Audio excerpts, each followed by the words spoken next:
ക്ഷമിക്കണം ഭാസ്കര. ജയൻ, നിന്നിൽ നിന്ന് ഞാൻ ഒരിക്കലും പ്രതീക്ഷിച്ചില്ല. ഈ തെറ്റ് ഞാൻ തിരുത്തും. ജാനുവിനെ ഞാൻ വിവാഹം കഴിക്കും. പിന്നെ നീ അച്ഛനെ ബഹുമാനിക്കുന്നു എന്ന് പറയുന്നതിന്റെ അർത്ഥം? ഞാൻ ബഹുമാനക്കുറവൊന്നും കാണിച്ചില്ലല്ലോ. എനിക്ക് ഇഷ്ടമുള്ളൊരു പെണ്ണിനെ വിവാഹം കഴിക്കണമെന്ന് പറഞ്ഞു.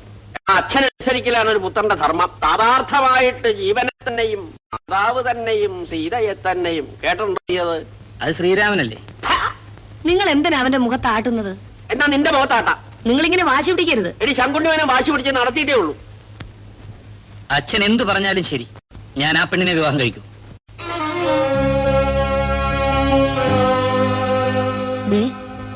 എന്താ? നമുക്ക് അവിടം വരെ ഒന്ന് പോയി നോക്കിയാലെന്താ? നോക്കിയാലെന്താ? നല്ല സ്ത്രീധനം കിട്ടണം. എനിക്ക് ആവശ്യം പണമാ. കൊറേയൊക്കെ മക്കൾ ഇഷ്ടവും നോക്കിയേ പറ്റൂ.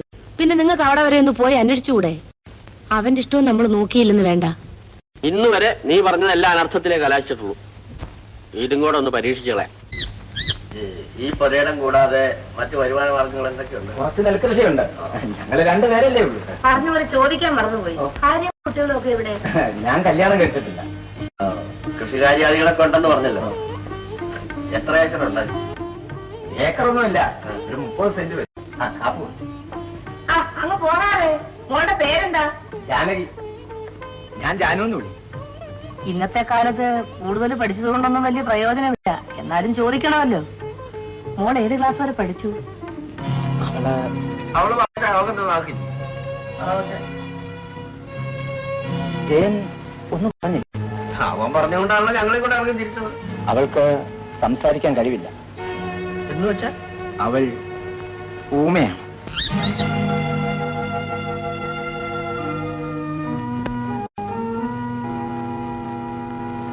ഇപ്പൊ എങ്ങനെ ഇരിക്കണടി?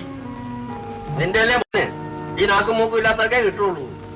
നിന്റെ ഒക്കെ വാക്ക് കേട്ട് ഇറങ്ങി തിരിച്ച എന്നെ വേണ്ടി അടിക്കാൻ. സ്ത്രീനായകത്വം, ശിശുനായകത്വം, ബഹുനായകത്വം, ഇത് മൂന്ന് ഉള്ളടം നശിപ്പാ. ഇവിടെ വസ്തുക്കളെ കുടിങ്കുരു പോലെ കാശെണ്ണി കൊടുത്ത് എന്റെ ചെറുക്കനെ പഠിപ്പിച്ച് നാക്കും മൂക്കും ഇല്ലാത്തതിനെ കെട്ടിക്കാനല്ല. ഇത് അന്ന് പറഞ്ഞ ചെറുക്കനെ ഇവിടെ താമസിപ്പിച്ചത് ഞാൻ ജയേന്ദ്രനും അല്ല, അവന്റെ തന്തയാ.